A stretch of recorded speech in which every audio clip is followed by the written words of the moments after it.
오늘 사도행전 강의 마지막이에요. 44번째 하나님 나라 인생이라 하는 제목으로 은혜를 나누겠습니다. 자, 사도행전 28장의 대단원이 막을 내리게 됩니다. 배가 난파되어서 가까스로 구조된 섬이 멜리데셈이라 이렇게 나와 있어요. 멜리데섬. 멜리데라고 하는 이 섬의 뜻이 피난처라는 뜻이에요. 피난처. 우리 하나님은 저와 여러분의 피난처가 되십니다. 276명이나 되는, 사실 이게 적은 인원이 아니잖아요. 276명이면 굉장히 많은 인원이에요. 그들이 다 한 사람도 죽지 않고 살아났어요. 그 바울이 그 바로 앞에 27장에 하나님께서 주신 약속의 말씀이 이루어진 거죠. 여기서 3개월 동안을 이제 머물러요. 그래서 몸을 추스리고 또 다른 배가 오기를 기다리고 또 겨울에 그 광풍을 이제 지나게 한 다음에 로마로 향합니다. 바울은 멜리데에서나 로마에서나 항상 그 인생이 하나님의 나라예요. 그래서 저는 오늘 제목이 하나님의 나라, 시작, 하나님의 나라. 그러니까 바울은 그 인생이 하나님 나라 인생이에요. 하나님의 나라라는 말에는 오늘 본문을 비추어 볼 때 두 가지로 여러분께서 생각할 수가 있어요. 첫째가 뭐냐면 하나님의 나라라는 것은 하나님의 통치를 말하는 거예요. 하나님의 다스림. 하나님이 책임져 주신다. 시작. 하나님이 책임져 주신다. 원래 이 바실레이아테 네우라고 하는 이 킹덤 오브 갓, 하나님의 나라라는 말은 어떤 국가나 땅이나 공간이라는 의미보다 하나님의 통치라는 뜻이에요. 하나님이 주권을 가지고 다스리시는 것이에요. 다시 말해서 바울이 가는 곳마다 하나님이 다스리시는 거예요. 하나님이 책임져 주시는 거예요. 오늘 저와 여러분도 내가 하나님 나라 인생이 된다는 것은 바로 하나님의 나를 책임져 주시는 거예요. 그래서 이 죽을 수밖에 없는 유라굴로 광풍에서도 하나님께서 지켜주세요. 왜냐하면 바울이 바로 하나님 나라니까. 하나님이 바울을 다스리시고 하나님이 바울을 책임지시기 때문에 광풍도 하나님이 막아주신다. 할렐루야. 오늘 여러분이 바로 최고의 자기 닉네임이, 최고의 자신의 정체성과 별명이 뭐냐면 따라합시다. 나는 하나님의 나라다. I am the kingdom of God. 나는 하나님의 나라다. 하나님의 나라. 그래서 여러분의 가장 거룩한 별명이 하나님의 나라예요. 여러분 하나님 나라가 되시길 바랍니다. 그러면 하나님이 내 인생의 주인이 되는 거예요. 하나님이 나를 다스리는 왕이 되는 거예요. 오늘 예수 믿지 않고 성령 받지 않은 사람은 그 인생이 하나님의 나라가 아니에요. 사탄의 나라예요. 마귀가, 사탄이 그 사람을 다스리는 거예요. 근데 예수를 믿는다는 것은 바로 마귀도 아니고 나도 아니라 하나님의 나를 다스리신다. 시작. 하나님의 나를 다스리신다. 이게 바로 하나님 나라예요. 그래서 여러분이 성경을 읽을 때 이 하나님 나라의 신학으로 읽어야 돼요. 모든 것을 하나님 나라라고 하는 렌즈로 바라보는 거예요. 그러면 우리는 절대 희망적인 인생이 되는 거예요. 왜? 하나님께서 나를 책임져 주시니까. 내가 나를 어떻게 할 수가 없잖아요. 어제도 서초동에 살고 아파트가 시가 11억이란 말이에요. 시가 11억이라 되는 아파트를 가진 사람인데도 불구하고 실적을 했다는 이유 때문에, 미래에 희망이 없다는 것 때문에 여러분 자기 아내를 목졸라 죽이고 방마다 찾아다니면서 중학생, 초등학생 딸 둘을 다 목을 졸라서 살해를 하고, 그러고는 자기도 죽겠다고 이제 전화를 했다는데 죽을 용기도 없는 거예요. 죽지도 못하고 문경에서 잡힌 거예요. 근데 그야말로 진짜 먹을 것이 없는 게 아니에요. 그 11억 되는 그 아파트를 갖다가 대출을 5억을 받아가지고 2억 8천인가는 투자를 했는데, 주식 투자를 했는데 다 날리고 남은 돈을 가지고 고시원에 출근하는 것처럼 위장을 하고 자기 아내한테는 400만 원씩 월급을 계속 꼬박꼬박 넣어줬다는 거예요. 여러분 정말 그 사람이 예수를 믿고 하나님의 나라가 되었다면 얼마든지 여러분 희망적인 인생을 살 수 있었지 않았겠습니까? 그런데 자기가 자기 인생의 주인이 되고, 그것도 제대로 자기가 자기를 못 다스리고 마귀가 순간적으로 그 사람을 다스린 거예요. 그래서 자기 아내와 자기 두 딸을 죽인 거예요. 너무너무 안타깝고 기가 막히고. 얼마나 그 아이들이 불쌍합니까? 그렇죠? 이제 초등학교 8살 먹은 애하고 12살 먹은 두 딸인데 그렇게 해서 이 세상을 그냥 자다가 자기 아버지가 자기를 목졸라 죽이니 세상에 이럴 수가 있냐 이거지. 그러니까 여러분 우리는 철저하게 마귀가 나를 다스리지 말고 하나님이 나를 다스린다. 할렐루야. 그게 성령 충만이에요. 그 다음에 두 번째 하나님의 나라 인생이라는 게 뭐냐면 하나님의 영광이 드러나는 삶을 사는 거예요. 아멘.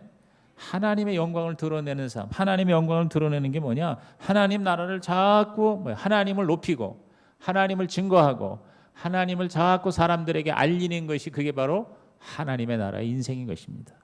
지금 바울이 그랬어요. 가는 곳마다 바울은 때를 얻든지 못 얻든지 하나님의 나라와 하나님 나라의 주인공이 누구예요? 예수 그리스도예요. 예수 그리스도를 전파하는 일에 바울은 최선을 다했어요. 얼마나 멋진 삶이야. 우리가 이 사도행전을 오늘 마무리하면서 저와 여러분이 사도행전을 통해서 배워야 되는 게 뭐냐면요. 사도행전의 대표적인 주연 배우가 앞부분은 베드로고 뒷부분은 바울이야. 근데 바울이 3분의 2를 차지해요. 근데 이 바울에게서 뭐 베드로도 마찬가지지만 배울 수 있는 게 뭐냐면 철저하게 예수님을 만나고 성령을 받자 그의 인생이 뭐냐? 하나님이 주인이 되었다는 거예요. 그래서 그 하나님이 바울을 책임져 주시고 바울은 철저하게 그 하나님을 증거하는 삶을 살았다. 땅끝까지 증인이 되려. 땅끝이 로마야. 로마에 가서도 바울은 하나님의 나라를 증거하고 하나님의 나라의 진짜 주인공이 누구냐면 예수님이거든요. 예수님이 우리에게 오셔야 하나님의 나라가 임한다. 아멘. 그거를 이제 강조하는 거예요. 그래서 로마의 감옥에 가서도 하나님과 함께 이 복음을 전하는 복음의 제사장이요. 유대인뿐만 아니라 이방인에게도 하나님의 나라를 전파하는 이방인의 사도로서의 삶을 너무나도 아름답고 위대하게 마치게 된 거예요. 오늘 저는 이 28장을 마무리하면서 저와 여러분이 하나님의 나라가 되고 하나님의 나라를 구하고 하나님의 나라를 전파하는 자가 되기를 주의 이름으로 축원합니다. 그러면 하나님의 나라 인생이 어떤 인생이에요? 첫째, 하나님이 지켜주신다. 시작. 하나님이 지켜주신다. 멜리데 사람들이 바울 일행을 구조하고 특별한 동정을 하여서 살려주고 영접했어요. 뭐 섬에 여러분 상륙을 했더라도 그 원주민들이 공격을 해가지고 죽일 수도 있는 거거든요. 여기 원주민이라는 건 말 그대로 야만인일 수도 있는 거란 말이에요. 그런데 여러분 이 원주민들이 바울 때문에 하나님께서 바울을 다스리시는 하나님의 나라가 되니까 희한하게 그 276명이 되는 사람들을 융숭하게 대접을 해주는 놀라운 역사가 일어난 거예요. 이게 바로 하나님의 나라예요.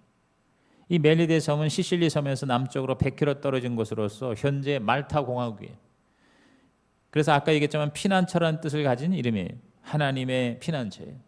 여러분 예수 그리스도 하나님의 나라는 바로 하나님의 피난처예요. 저와 여러분이 하나님 나라의 인생이 되면 하나님이 어딜 가든지 저와 여러분을 보호하시는 진정한 피난처가 되실 줄로 믿습니다. 그래서 1절과 2절 보세요. 다 같이 읽습니다. 우리가 구조된 후에 안즉 그 섬은 멜리데라 하더라. 비가 오고 날이 참에 원주민들이 우리에게 특별한 동정을 하여 불을 피워 우리를 다 영접하더라. 그랬어요. 막 비가 오고 춥고 그러니까 덜덜덜덜 떨고 지금 뭐 굶어서 배가 고프고 뭐 죽겠는 거야. 그런 상황에서 그냥 내버려 둬도 주고 원주민들이 와가지고서 여러분 살해할 수도 있는 거예요. 그런데 이 원주민들이 특별한 동정을 했다. 그래서 불을 피워서 영접해 주었다. 그래서 이게 하나님의 은혜죠. 그러니까 하나님의 나라는 하나님의 은혜예요. 하나님께서 환경을 통해서 우리를 지켜주시는 하나님의 나라 인생이 되기를 주의 이름으로 축원합니다. 그 섬에서 이제 불을 쬐는데 자 3절과 4절 보세요. 바울이 나무 한 묶음을 거두어 불에 넣으니 뜨거움으로 말미암아 독사가 나와 그 손을 물고 있는지라 그랬어요. 그러니까 독사가 나와서 바울을 물었어요. 그랬더니 4절의 원주민들이 이 짐승이 그 손에 매달려 있음을 보고 서로 말하되 진실로 이 사람은 살인한 자로다 그랬어요.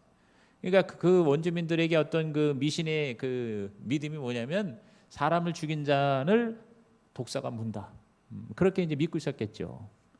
그러면서 바다에서는 구조를 받았으나 공의가 그를 살지 못하게 하미로다 하니 그랬어요. 여기서 이 공의 justice, 이 공의가 뭐냐면 신의 이름이에요. 신의. 그리스의 복수의 신이에요. 복수의 신. 혹은 인과응보의 신. 다시 말해서 나쁜 짓을 하면 나쁜 짓을 하는 사람을 복수하는 신이 있어요. 그게 바로 공의라는 신이에요. 그래서 네메시스라고 그리스의 네메시스 신이 있어요. 이 네메시스 신이 바로 이들이 믿는 공의의 신이에요. 그러니까 공의의 신이 이제 이 독사를 통해서 이 사람을 바울을 죽이려고 하는구나. 왜? 이 바울이 살인한 사람이야. 이렇게 원주민들이 생각한 거예요. 그래서 바울이 이제 죽을 거라고 생각했던 거예요. 근데 하나님의 나라이기 때문에, 바울이 하나님 나라 인생이기 때문에 하나님이 지켜주셔서 독사의 독을 여러분 이길 수 있는 힘이 있었다. 할렐루야. 그래서 독사에게 물려도 아무 이상이 없게 된 겁니다. 5절에 바울이 그 짐승을 불에 떨어버림에 조금도 상함이 없더라.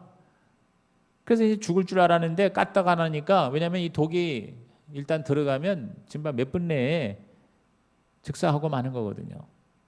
6절에 그들은 그가 붙든지 혹은 갑자기 쓰러져 죽을 줄로 기다렸다가 오래 기다려도 그에게 아무 이상이 없음을 보고 돌이켜 생각하여 말하되 그를 신이라 하더라. 그랬어요. 이건 사람이 아니고 신이다. 그러니까 굉장히 이 원주민들은요 아주 그 원시적인 미신 가운데 있는 사람들이에요. 그래서 여기서 하나님의 나라 된 바울이 바로 이러한 기적을 경험한 거예요. 그러니까 하나님의 나라의 인생은요 나에게 다가온 문제나 재난이나 시련이나 고통이 오히려 합력하여 하나님께 영광 돌리는 하나님의 진짜 나라가 되는 줄로 믿는 것입니다. 이런 기적, 독사에 물려도 죽지 않는 기적 때문에 바울이 그곳에서 또 석 달 동안에 엄청난 하나님 나라의 복음을 증거하는 계기가 되고 말았다는 것입니다. 난파되어서 구조된 죄인이요 신이라고 여길 정도로 신이 되는 그런 놀라운 역사. 이것은 뭐예요? 하나님이 다스리시니까 그런 거예요. 하나님의 나라이기 때문에. 우리는요 하나님이 저와 여러분을 진짜로 다스린다면 신과 같은 존재가 되는 것입니다. 하나님의 나라는 하나님이 다스리시고 통치하여 지켜주시는 것이에요. 요한복음 10장 35절에 보면은 성경은 패하지 못하나니 하나님의 말씀을 받은 사람들 신이라 하셨거든 그랬어요. 이건 예수님이 하신 말씀이에요. 그러니까 우리가 하나님의 말씀을 받고 하나님의 영을 받고 하나님이 나를 다스리면 바로 우리가 뭐냐 신과 같은 존재가 되는 거예요. 신과 같은 존재. 하나님을 닮고 하나님하고 연결되어 있기 때문에. 오늘 우리 통독 새벽기도에 나오셔서 오늘 출애굽기를 읽었잖아요. 거기 출애굽기 읽어보니까 오늘 그런 말씀이 나오더라고. 즉 모세가 출애굽하기 위해서 바로한테 가서 우리 민족 이제 애굽에서 나와서 하나님을 섬기게 풀어달라라고 했을 때 거기에 뭐라고 나오는 거 아니? 하나님께서 너가 바로에게 신이 되리라 그랬어요. 오늘 아침에 통독하신 분 그 말씀 기억나요? 너무 빠르고 너무 졸려가지고 기억도 안 나요? 분명히 오늘 나왔어요. 내가 몇 장 몇 절인지는 내가 기억은 안 나는데 바로에게 너는 신과 같이 되리라. 할렐루야. 여러분 하나님이 저와 여러분을 다스리시면 우리는 뭐예요? 신과 같은 존재가 되는 거예요. 바울이 바로 지금 그러한 대접을 받은 거예요.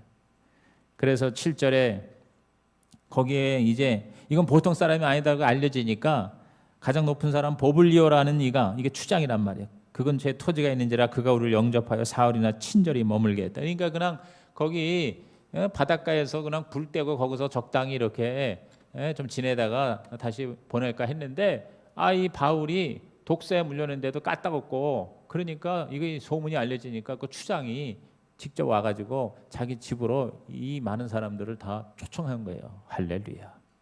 추장이 그래서 사흘이나 친절히 머물게 했으니까 아니 그 섬의 제일 최고의 지도자가 자기 집에서 자기 토지에서 환대를 하고 먹을 걸 갖다 주고 하니까 뭐 최고의 대접을 받은 거지. 쉽게 말하면 국빈 대접을 받은 거야. 하나님의 나라가 되면 우리는 뭐예요? 국빈 대접을 받는다. 믿으시면 아멘 하시기 바랍니다. 추장이 이렇게 환대하자 바울이 그 추장의 문제를 해결해 줍니다. 여러분 세상에 공짜가 없어요. 마침 그때 그 부친의 추장의 부친이 병이 난 거예요. 자 8절 보십시오. 보블리오의 부친이 열병과 이질에 걸려 누워 있거늘. 여기 열병과 이질에 걸렸다고 이렇게 구체적으로 얘기할 수 있었던 이유가 왜 그럴까요? 어떻게 이걸 가능할까요? 네? 바로 이 바울과 함께 일행의 이 사도행전의 기록자인 누가라는 의사가 같이 동행을 했기 때문에 아는 거예요. 그러니까 의사는 이 누가는 의사이기 때문에 그 부친의 질병이 뭐라는 걸 알아서 열병과 이질이라고 그랬어요. 열병과 이질. 그래서 바울이 들어가서 기도하고 그에게 안수하여 낫겠다. 그러니까 의사인 누가가 가서 치유할 수도 있었겠지만 그러나 바울이 진정한 치료자로 하나님이 바울을 통해서 병을 치료하시는 통치하시는 하나님의 나라가 되셨다. 할렐루야. 이러므로 부절의 섬 가운데 다른 병든 사람들이 와서 고침을 받고 그러니까 보블리오 추장의 아버지가 병이 났을 뿐만 아니라 그 섬에 있는 모든 병자들이 다 와서 고침을 받았다. 그래서 10절에 후한여로 우리를 대접하고 떠날 때 우리 쓸 것을 배에 실었더라. 그러니까 석 달 동안 있는 동안에 진짜 기가 막히게 휴양을 한 거예요. 휴양을.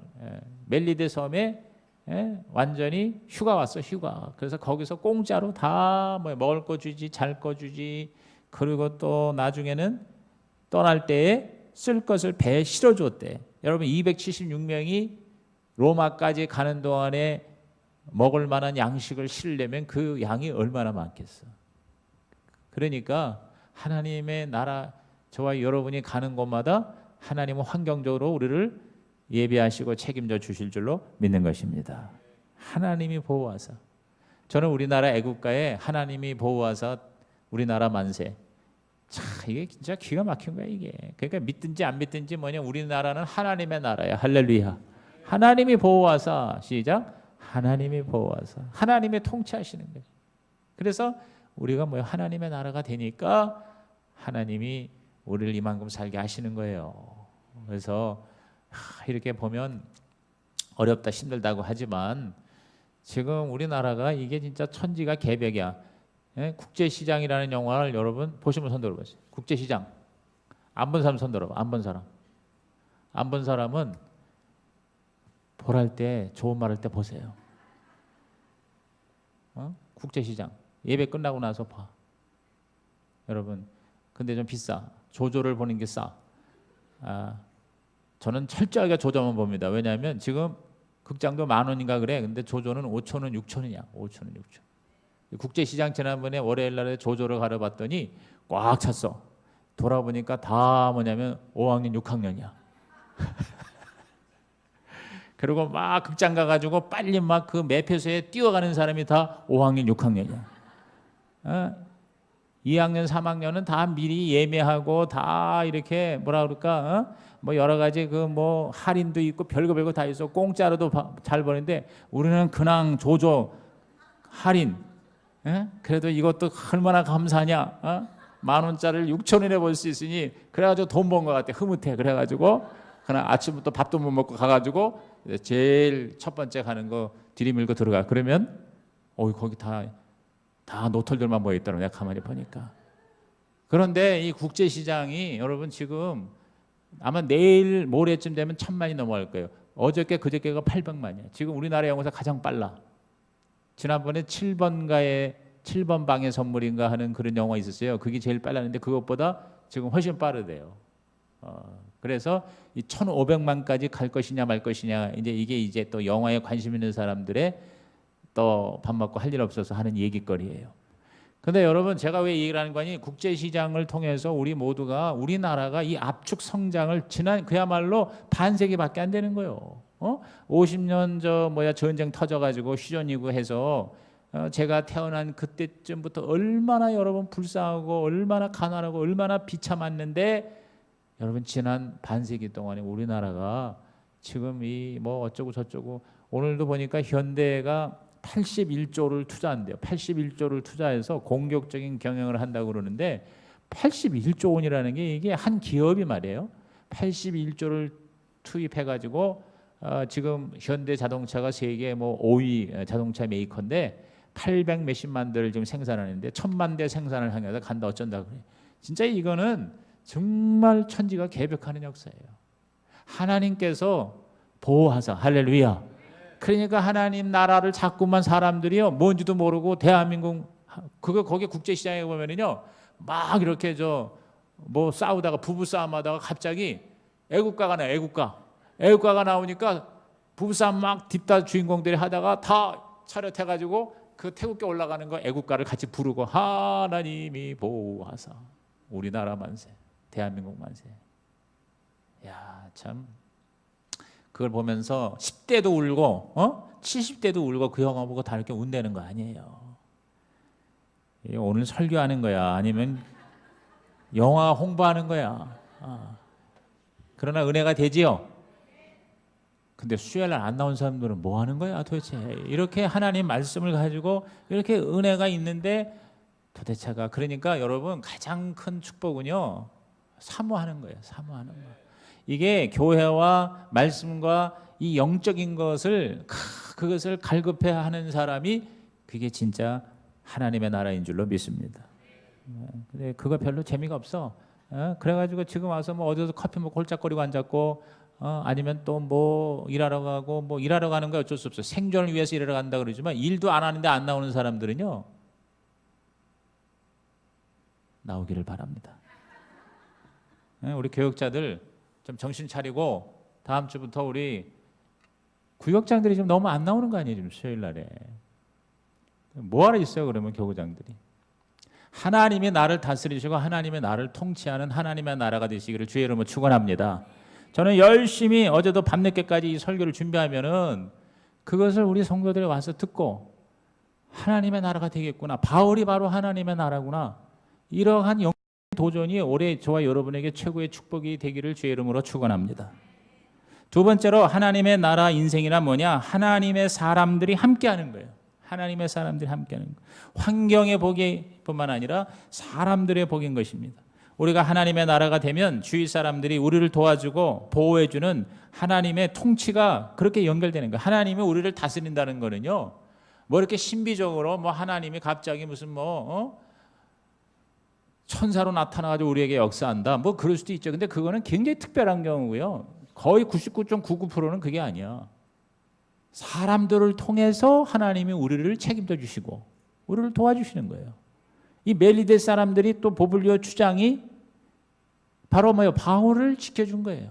바울까지 배를 타고 가게 하는 백부장이 바로 바울을 지켜준 거예요. 하나님은 사람들을 통해서 역사하시는 거예요. 특별히 하나님을 믿는 하나님의 백성들이 함께하는 것이 하나님의 나라인 것입니다. 그러니까 교회가 바로 하나님의 나라예요. 교회는 바로 people of God, 하나님의 백성이 교회예요. 교회는 건물이 아니에요. 교회는 하나님의 백성이 교회예요. 하나님의 백성이 바로 하나님 나라예요. 여러분, 나라라는 것, 국가라는 거에는 세 가지가 있어야 돼. 국가에는 주권이 있어야 되고, 국가에는 백성이 있어야 돼. 백성이. 그렇잖아요. 그렇죠? 그리고 국가는 영토가 있어요. 영토가. 그러니까 하나님 나라도 마찬가지예요. 하나님의 나라도 하나님의 백성이 있어야 돼요. 멜리데 섬에서 석 달을 지낸 후에 정확히 2월 10일경 로마로 이제 가게 되는데, 마침 로마로 가는 곡물을 실은 큰 배, 알렉산드리아호, 이게 이제 이 섬에 연결이 된 거예요. 그래서 그 배를 타고 수르구사와 레기온을 거쳐 보디올에 정박을 했는데, 그곳에 가보니까 거기 하나님이 준비하신 하나님의 백성들이, 하나님의 성도들이 거기서 기다리고 있는 거예요. 이게 정말 보디올이라고 하는 곳이 그렇게 유명한 곳이 아닌데, 거기에도 뭐냐면 하나님을 경외하는 하나님의 백성들이 있어서 바울을 보고 바울을 영접한 거예요. 자, 14절 보십시오. 거기서, 즉 보디올에서 형제들을 만나 그랬어요. 그들의 청함을 받아 2회를 함께 머무니라. 그래서 우리는 이와 같이 로마로 가니라 그랬어요. 이제는 바울이요, 진짜 아주 실질적인 리더십이 된 거예요. 그러니까 백부장도 바울 눈치를 봐야 돼. 그러니까 바울이 보디올에서, 형제들이라는 게 뭐냐면 크리스찬, 그 당시에 이제 이곳에도 교회가 이미 세워져 있었던 거예요. 누가 가서 복음을 전했는지 모르지만, 그러니까 그 보디올에 있는 그리스도인들 형제들이 초청을 해서 거기서 바울 덕분에 276명이 또 일주일을 또 거기서 파티를 하면서 거기서 이제 또 힘으로 보충을 하고, 그리고 이제 로마로 떠나게 된 것이라 그 말이에요. 로마에도 도착하다 보니까 15절에 보니까 그곳 형제들이 우리 소식을 듣고, 그곳 형제들이라는 게 뭐냐면 바로 우리 로마의 그 형제들이 앞비오 광장과 트레이스 타베르네까지 맞으러 오니 바울이 그들을 보고 하나님께 감사하고 담대한 마음을 얻으니라 그랬어요. 여기 로마의 형제들, 로마에도 이미 교회가 있었다는 거예요. 바울이 로마로 가기 전에 이미 누군가에 의해서, 이게 참 우리나라에 복음이 들어올 때 사실은 언더우드하고 아펜셀러가 최초로 복음을 가지고 들어왔다고 하지만 놀랍게도 이미 우리나라 안에 또 만주에, 중국에, 일본에 예수 믿는 조선 사람들이 있었어요. 근데 그 중에 또 하나님께서 로스 선교사를 통해서 성경을 이미 번역을 해서 책으로 나와서 책으로 성경책을 우리말로 번역된 성경책을 들고 우리 조선 땅에 아펜셀러 언더우드가 이른바 교회 세우로 복음 전하러 들어왔다는 것은 이게 세계 선교 역사상 이게 유례가 없는 일이라는 거예요. 먼저 들어가서 한참 있다가 성경이 번역이 되지 번역된 성경을 들고 가서 복음을 전해서 교회를 세우는 나라는 우리나라밖에 없다는 거예요. 그러니까 하나님은요 이렇게 이름이 알려지고 유명한 사람들만 하나님의 나라가 되는 게 아니에요. 이름 없는 무명의 그리스도인들을 통해서도 하나님의 나라는 세워지는 줄로 믿는 것입니다. 그래서 거기 이미 예수 믿는 형제들이 소식을 듣고 아비오 광장과 트레이스 타베르네, 아비오 광장이라는 건 뭐냐면 로마로 들어가는 길목에 큰 대로를, 포장도로를 연결한 곳이 바로 이 아비오 광장이에요. 그래서 이것은 아주 유명한 로마의 고대 포장도로로 연결되는 광장으로서 로마에서 73km. 여러분 지금도 73km면은 굉장히 먼 겁니다. 근데 그 당시에 73km까지 로마 시내에서 73km까지 이 마중을 나왔다는 거예요. 그리고 트레이스 타베르네라는 말은 여러분 성경에 보면은 거기에 세 여관이라 하는 이게 이제 트레이스라는 게 뚫이라는 말이겠죠. 근데 이거 사실은 뭐냐면 56km 떨어진 곳으로서 여기서 일종의 영빈관이에요. 영빈관. 그러니까 이제 외부에 있는 사람들이 로마로 들어오기 전에 거기서 이제 여러 가지 준비를 제대로 하고 로마 시내로 입성을 하게 되는데 56km, 73km 적지 않은 그러한 떨어진 곳까지 여러분 이 형제들이 마중 나왔다는 것은 그만큼 로마의 성도들이 바울을 사모하고 기다리고 또 바울을 위해서 중보기도 했다는 것을 의미하는 것입니다. 이것이 바로 하나님의 나라예요. 하나님의 나라라는 것은 어느 한두 사람이 독불장군이 아니라 많은 하나님의 백성들이 서로를 위해서 중보기도 하고 서로를 섬기고 서로 함께 힘을 합하는 것이 하나님의 나라가 되는 줄로 믿는 것입니다. 여러분 한 나라가 나라답게 되려면 서로 연합하고 힘을 합해야지 지지고 볶고 싸우고 그건 나라가 아니에요. 그거는 망하는 거예요. 그러므로 오늘 저와 여러분이 진짜 하나님의 나라가 되려면 누구하고 싸우고 갈등하고 미워하고 서로 여러분 비방하고 이번에 부흥회 때 뭐라고 그랬어요? 가룟 유다와 왼편 강도가 되지 말라 그랬어요. 가룟 유다는 뭡니까? 계산하는 사람이 가룟 유다고 이중적인 성격을 가진 사람이 가룟 유다고 그리고 뭐예요? 결혼식을 초상집으로 만드는 게 가룟 유다다. 쉽게 말하면 부정적으로 하나님의 교회를 아주 안 좋게 만드는 왼편 강도는 뭐예요? 비방하는 게 왼편 강도다.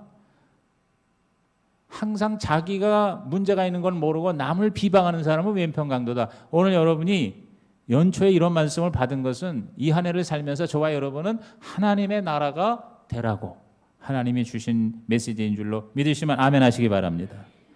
하나님의 나라는 사람을 통해서 역사하는 거예요. 하나님의 나라는 외롭지 않은 거예요. 하나님의 나라는 모든 사람과 연합하는 거예요. 바울을 죽이려고 하는 사람도 많았지만 여러분 바울을 위해서 목숨을 걸고 바울을 지켜주는 사람도 있었기 때문에 여러분 교회가 세워지고 하나님의 나라가 지금까지 저와 여러분까지 계속되어져 온 것이죠. 로마에 갔을 때 비록 죄수로 갇혀 있었지만 그러나 또 놀랍게 특별 대우를 받아요. 특별 대우를 받아서 로마 군인과 따로 함께 있도록 혜택을 받는 것입니다. 자, 16절 보십시오. 우리가 로마에 들어가니 바울에게는 자기를 지키는 한 군인과 함께 따로 있게 허락했다 그랬어요. 그러니까 저와 여러분이 내가 하나님의 나라다 그러면 어딜 가든지 여러분 사람들이 저와 여러분을 대접해주고 여러분을 축복해주고 여러분을 지켜주고 이럴 때는 아멘을 해야 자기한테 해당되는데 참 이 훈련이 힘들군요. 해봅시다. 하나님의 나라가 되어서 어딜 가든지 하나님이 저와 여러분을 사람을 통해서 특별 대접해 주실 줄로 믿습니다. 그래요. 특별 대접을 받아요. 하나님의 나라, 하나님의 백성은.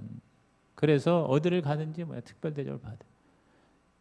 사실 저는 목사로서 정말 하나님께 감사하는 거는 어디를 가든지 하나님께서 그렇게 특별한 대접을 많이 해주셨어요. 사실 제가 교회를 개척하기 전에 너무 대접을 많이 받아서 대접을 덜 받아도 섭섭하지 않게끔 해주셨기 때문에 좀 여러분이 덜 대접을 해줘도 제가 아주 행복한 것입니다. 정말 어딜 가든지 정말 최고로 제가 대접을 많이 받고, 그리고 여러 가지 힘들고 어려울 때에 하나님의 나라가 되니까 희한하게 하나님의 백성들이 그 부족함을 채워주시는 거예요. 필요를 채워주는 거예요. 저와 여러분이 하나님의 나라 의를 먼저 구하면 여러분 하나님께서 복을 주시는 거예요. 사람을 통해서 주시는 거예요. 좋은 사람 인복을 많이 받게 되는 줄로 믿습니다.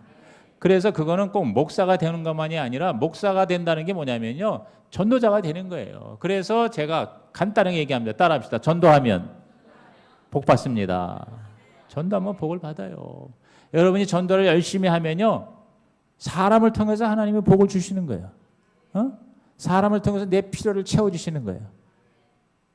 전도한다고 하니까 하나님께서 그 필요한 것들을 채워주시더라, 그 말이에요.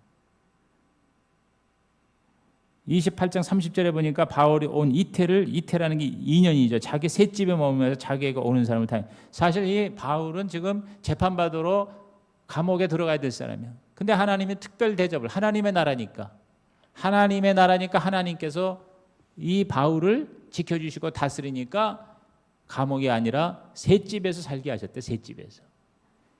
그럼 바울이 무슨 돈이 있어서 죄수가 셋집에서 했을까? 로마의 그 형제들이 돈을 줄 수도 있었겠고요. 결정적으로 바울을 로마에서 셋집에서 살게 하신 그 하나님의 섭리는 빌립보 교회를 통해서요. 그래서 여러분이 빌립보서를 읽으면 빌립보서는 로마의 감옥에서 쓴 거예요. 그러면서 기뻐하라고 그랬잖아요. 그런데 그 빌립보 교회 교인들이 돈을 걷어서 헌금을 해서 바울에게 보낸 거예요. 그래서 바울이 그 돈을 가지고 로마에서 여러분 죄수같이 살지 않고 여러분 정말 왕처럼 사는 거예요.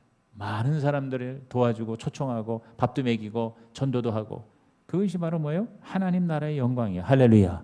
오늘 저와 여러분이요, 이렇게 하나님의 나라가 되면 하나님께서 환경적으로도 역사하시고 사람을 통해서도 저와 여러분을 다스리시고 통치하실 줄로 믿는 것입니다.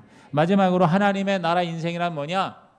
그렇게 우리가 받기만 하는 게 아니라 하나님의 나라를 증거하는 것이 하나님의 나라예요. 하나님의 영광을 나타내는 것이. 하나님 나라의 인생은 하나님이 책임져 주시고 하나님이 사람을 통해서 함께 하실 뿐만 아니라 세상에 하나님의 영광을 드러내는 인생이 하나님 나라의 인생이에요. 그래서 오늘 결론을 간단하게 요약하면 따라합시다. 하나님의 주권, 하나님의 백성, 하나님의 영광, 이게 하나님의 나라예요. 하나님의 주권, 하나님이 책임져 주시는 거예요. 하나님의 백성, 하나님의 사람을 통해서 복을 주시는 거예요. 그리고 하나님의 영광, 하나님의 영광을 드러내는 거예요. 17절 보십시오. 다 같이 읽습니다. 시작. 사흘 후에 바울이 유대인 중 높은 사람들을 청하여 그들이 모인 후에 이르되, 여러분 형제들아, 내가 이스라엘 백성이나 우리 조상의 관습을 배척한 일이 없는데 예루살렘에서 로마인의 손에 죄수로 내준 바 되었으니 그랬어요. 여기 바울이 가자마자 3일 만에 높은 사람들을 청했대요. 초청을 했어요. 그래서 이제 자기를 변호하면서 동시에 복음을 전했겠죠. 바울은요, 사슬에 매인 자이지만 그러나 그의 복음은 절대로 사슬에 매이지 않았죠. 죄수로 착고에 차여서 가더라도 그는 어딜 가나 자유롭게 복음을 전하는 놀라운 하나님의 나라가 되었어요. 유대인에게 복음을 전하면서 이스라엘의 소망이 바로 예수 그리스도이심을 증거한 것입니다. 자, 28장 20절 시작. 이러함으로 너희를 보고 함께 이야기하라고 청하였으나 이스라엘의 소망으로 말미암아 내가 이 쇠사슬에 매인 바 되었노라 그랬어요. 이스라엘의 소망으로 말미암아. 시작. 이스라엘의 소망으로 말미암아 그랬어요. 이스라엘의 소망이라는 게 뭐냐면 죽은 자의 부활이에요. 예수님의 부활. 이스라엘의 소망은 다 이스라엘이 부활해서 하나님의 영생의 나라가 된다는 것이 이스라엘의 간절한 소망이었어요. 근데 그게 바로 예수님을 통해서 이루어진 거예요.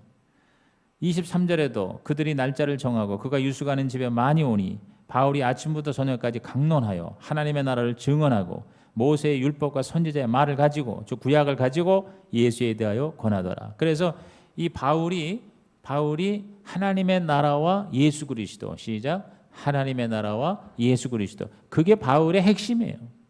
바울이 복음을 전했다는 것은 하나님의 나라와, 하나님의 나라는 예수님으로 말미암아 우리 가운데 임한다 하는, 그것이 바로 바울의 전도의 메시지의 핵심이에요. 그러니까 바울이 얼마나 정확하게 복음을 알고 있었습니까? 오늘 저와 여러분도요, 바로 하나님의 나라와 예수 그리스도를 증거하는 바울과 같은 하나님 나라 인생이 되기를 주의 이름으로 축원합니다. 로마서 1장 4절에 성결의 영으로는 죽은 자들 가운데서 부활하사 능력으로 하나님의 아들로 선포되셨으니 곧 우리 주 예수 그리스도시니라. 여기 부활하신 예수 그리스도, 이게 바로 뭐예요? 하나님 나라의 메시지인 거예요. 그러나 이러한 복음을 듣고 대다수의 유대인들은 바울의 증거를 믿지 않았습니다. 저와 여러분이 하나님 나라를 증거한다고, 예수님을 가서 전도한다고 다 믿는 게 아니에요. 안 믿는 사람이 더 많아요. 그러나 믿거나 말거나 그것은 우리의 관할이 아니에요. 그들의 선택에 달려 있을 뿐이에요. 우리는 믿든지 안 믿든지 어떻게 해야 돼? 하나님 나라를 증거해야 돼. 예수 그리스도를 전해야 돼. 그 전하는 자가 바로 하나님 나라 인생이에요. 여러분 입을 다물고 내가 하나님의 은혜를 받고 하나님의 나를 책임져 주시고 하나님의 나를 통치하신다는 것을, 그걸 부끄럽게 여기고 사람들한테 얘기하지 않으면 여러분 그건 하나님의 나라가 될 수가 없는 거예요. 하나님의 나라에 대해서 여러분이 자랑스러워 하시기를 주의 이름으로 축원합니다. 여러분 우리나라에 대해서 자랑스러워하는 민족이 더 위대한 민족이 되는 거지, 자기 나라와 민족에 대해서 부끄럽게 여기고 그거를 갖다가 자랑스러워하지 않는 그런 사람은 그건 좋은 국민이라고 할 수가 없는 거예요. 그 나라의 가장 좋은 백성은 뭐냐? 자기 나라를 자꾸 높이고 자꾸 그것을 좋게 얘기해야지. 우리나라는 망할 나라라고 돌아다니면서 그렇게 떠돌아다니는 사람은 그건 뭐예요? 그 나라의 백성이라고 볼 수가 없는 거예요. 그러므로 저와 여러분께서 하나님의 나라를 자꾸 증거하고 하나님 나라의 주인이신 예수 그리스도를 여러분이 전파하는 증인이 되기를 주의 이름으로 축원합니다. 축원합니다. 축원합니다. 그게 바로 뭐예요? 하나님의 나라와 의를 먼저 구하는 인생이에요. 그럴 때 모든 것을 더하여 주신다 그랬어요. 24절과 25절 보시죠. 그 말을 믿는 사람도 있고 믿지 않은 사람도 있어 서로 맞지 아니하여 흩어질 때에 바울이 한 말로 이르되 성령이 선지자 이사야를 통하여 너희 조상들에게 말씀하신 것이 옳도다. 그러면서 이사야 6장에 있는 말씀을 인용하는 거예요. 그래서 바울은 결국 복음이 이방인에게 넘어갔음을 증거했고 그것은 구약의 이사야 선지자가 예언한 것이 이루어진 것이라고 여기면서 이 복음이 결국 유대인이 안 받아들이니까 이방인에게로 넘어갈 수밖에 없구나 하는 것을 바울은 스스로 깨닫고 거기에 마지막으로 기록한 것입니다. 그것이 26절에서 28절입니다. 우리 다 같이 큰 소리로 읽습니다. 일러스되 이 백성에게 가서 말하기를 너희가 듣기는 들어도 도무지 깨닫지 못하며 보기는 보아도 도무지 알지 못하는도다. 이 백성들의 마음이 우둔하여져서 그 귀로는 둔하게 듣고 그 눈은 감았으니 이는 눈으로 보고 귀로 듣고 마음으로 깨달아 돌아오면 내가 고쳐줄까 함이라 하였으니 28절 그런즉 하나님이 이 구원이 이방인에게로 보내어준 줄 알라. 그들은 그것을 들으리라 하더라 그랬어요. 그러니까 복음이 유대인들이 거부하니까 안 믿으니까 그게 이방인에게로 넘어가 버린 거예요. 사실은 그 덕분에 우리한테도 복음이 들어온 거예요. 이게 바로 바울이 하나님의 나라의 삶을 사는 결과인 것이죠. 바울은 듣는 자의 반응에 관계없이 재판을 기다린 2년 동안 거침없이 하나님의 나라와 하나님의 의, 즉 그리스도를 전하는 일에 최선을 다합니다. 로마에 가서 재판을 받게 하시고 또 재판이요 가자마자 바로 이게 집행이 되지 않고 2년이나 걸렸다는 게 뭘 의미할까요? 여러 가지 추정을 하는데 많은 그 학자들에 의하면 유대인들이 고소를 해서 거기까지 갔거든. 그러니까 이제 황제가 원고 피고를 소집을 했는데 이 원고인 유대인들이 가가지고 질 거 뻔한 걸 아니니까 로마까지 가려면 돈이 얼마나 들어. 그리고 또 거기 가서 변호사 해야지. 그러면 여러 가지 하니까 이제 로마에까지 가니까 여러분 지금도 예루살렘에서 로마를 가려면요 비행기로 몇 시간을 가야 돼. 근데 그 당시에 이 바울 잡으려고 유대인들이 말이에요. 몇 달에 걸쳐가지고 그 자기 돈 들여서 로마까지 가가지고 거기 가서 또 이기지도 못할 거를 뻔히 하는 거. 그렇죠? 그렇게 해서 재판을 받을 거 생각하니까 재판을 갖다가 쉽게 말하면 참여를 안 한 거예요. 그래서 골석 재판, 쉽게 말해서 고소를 한 유대인들이 재판장에 나오지를 않아서 계속 끌다가 2년 만에 결국 골석 재판으로 바울이 무죄 석방을 받게 돼서 풀리게 돼요. 하나님의 역사죠. 대신 그 2년 동안 바울은 뭐 했느냐? 교회 세우고 복음 전하고 하나님 나라를 확장하는 일에 신나게 쓰임을 받은 거죠. 31절 마지막입니다. 시작. 하나님의 나라를 전파하며 주 예수 그리스도에 관한 모든 것을 담대하게 거침없이 가르치더라. 그랬어요. 나중에 석방이 된 뒤에 이제 바울은 한 몇 년을 더 이제 복음을 전하고 저기 스페인 지역까지 가서 복음을 전한 걸로 추정을 합니다. 그러다가 나중에 다시 재투옥이 돼요. 이때가 바로 네로 황제 시대예요. 그래서 네로 황제가 68년에 죽었는데 그래서 사도 바울이 64, 5년도 얘기하는데 아마 67년에 죽었을 거라고 봐요. 그래서 지금 여기 로마에 간 때가 61년에서 63년이니까 한 6년, 7년을 더 복음을 전하다가 로마에 다시 투옥이 되고 투옥됐을 때 쓴 책이 바로 디모데 전서 후서와 디도서예요. 그러니까 마지막으로 자기의 그 디모데와 디도의 제자에게 목회의 그 여러 가지 일을 부탁하면서 로마 감옥에서 결국 고생을 하다가 참수형을 당했어요. 로마 시민권자이기 때문에 십자가에 죽지를 않고 그 로마 시내 교회의 형장에서 목이 잘렸는데 이 탁 목을 치니까 이 바울의 목이 탱탱탱 이렇게 3번 튀면서 떨어졌는데 피가 근데 그 떨어진 3군데에서 샘이 솟았다 하는 전설이 있어요. 그래서 성주순례를 가는 사람은 그 로마가 아니죠 바울이 죽은 순교지에 기념 교회가 세워져 있어요. 그래서 그 교회를 가면 거기 샘물이 있어요. 샘물이 그게 바로 바울의 목에 떨어진 곳에서 샘이 터졌다 하는 이제 그런 전설이 있습니다. 뭐 그게 사실인지 아닌지는 모르지만 아무튼 사도 바울은 네로 황제에 의해서 순교한 것은 역사적으로 확실한 사실이라고 그럽니다. 결론을 내립니다. 바울의 인생은 바로 한마디로 말하면 마태복음 6장 33절이에요. 마태복음 6장 33절이 뭐죠? 너희는 먼저 그의 나라와 그의 의를 구하라. 그러면 이 모든 것을 너희에게 더하시리라. 하나님의 나라와 하나님의 의는 바로 뭐예요? 바로 예수 그리스도예요. 예수 그리스도. 하나님의 나라는 바로 뭐예요? 교회. 그래서 교회와 예수 그리스도 그것을 먼저 구하면 그러면 나머지 모든 것을 너희에게 더하시리라. 오늘 여러분이 바로 이러한 하나님의 나라 예수 나라가 되기를 주의 이름으로 축복합니다. 한번 따라합시다. 하나님의 나라를 다스리신다. 하나님의 사람이 나와 함께한다. 하나님의 영광을 드러낸다. 기도하시겠습니다. 하나님 오늘 이 말씀을 들은 성도들이 초대교회 교인이 되게 하여 주시고 바울이 되게 하여 주시고 하나님 나라 인생이 되게 하여 주시옵소서. 예수님의 이름으로 축복하며 기도하옵나이다. 아멘.